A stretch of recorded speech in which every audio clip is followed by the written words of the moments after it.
it's better in real life. Get up out of my head, get up out of my mind. So come and fall into my arms, let me hold you tonight. You got my heart on your hands, damn it just feels right. So come and fall into my arms, let me hold you tonight.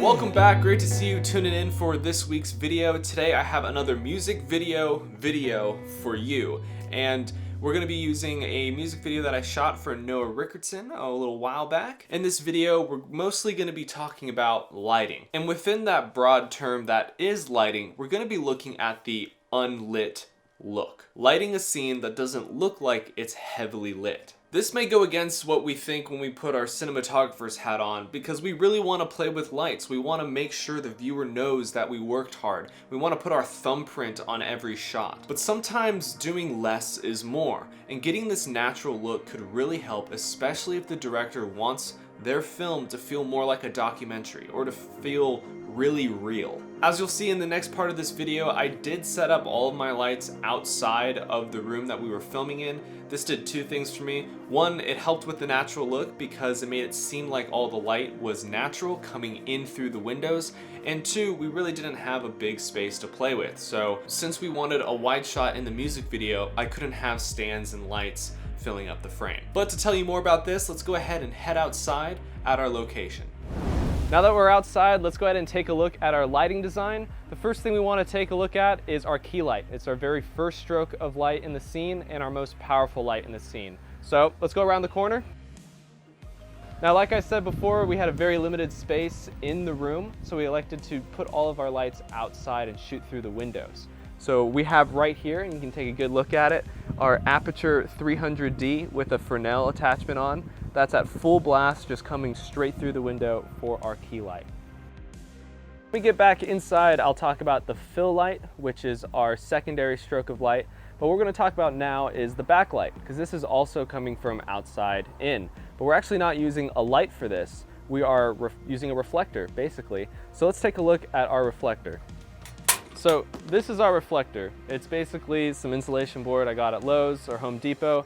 Seen this on many different YouTube channels and education sites and stuff like that. It works great, but we have a shiny side to have a hard light, and then we have a white side to have more of a soft light. And the idea here is that it's probably, what time is it right now? It's like 12? Okay, so it's like 12 o'clock, so the sun is just straight up in the sky, and really there is no light coming into the room at all from the sun. So we're creating an artificial light. So what I'm going to do is I'm going to point the shiny side towards the sun because I want a hard light. Throw it into our duckbill clamp or whatever you call this thing. That's what I call it. Tighten it down, and we're going to raise it up.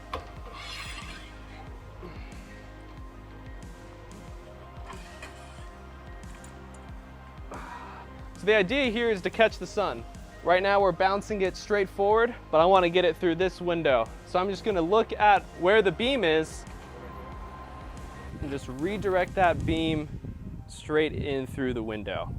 Once I have it in, I'm going to lock it off, and boom, now we have our backlight using the sun and reflecting it through the window. So far we've only used one light, but we have two sources thanks to this reflector that's bouncing in the sun. So let's go ahead and go inside to talk about the fill light and any diffusion. All right, so now that we're back inside, just want to point out that this is the diffusion that our key light is going through on the inside to really soften up the light so it's not so hard. So after we talk about our key and we've talked about our backlight, the next thing that we're going to touch on is our fill light. And for this particular video, it was very, very subtle. And our fill light will be this Aperture LED panel LS1, it's bicolor, and we set this to 3200 Kelvin, which means that it's just very warm compared to everything else, which is white. The purpose for this light is just to bring up any of the really dark shadows on our talent's face, and we chose to make it warmer to match the practical in the background, and that practical is very warm, so I wanted the fill light to match that. So another reason why we decided to add this certain fill light is because our backlight, which is shining through, and you can see it really hitting me now, it's very hard. and it was hitting this white wall. And once you hit a white wall, it'll bounce back and it'll fill in the opposite side of our talent's face. But we wanted it to be a little more moody, a little more contrast, add more shadow on that side. So what we decided to do is tape up basically a rug, not really a rug, it's a blanket, right? That's what you call this thing. It's a blanket, and it's not entirely black, but the closest you can get it to a dark brown or a black, it will take away some of that light. And then we're filling it back in with this light, but at a different color temperature. So instead of getting a white fill, we're getting more of an orange fill with our light.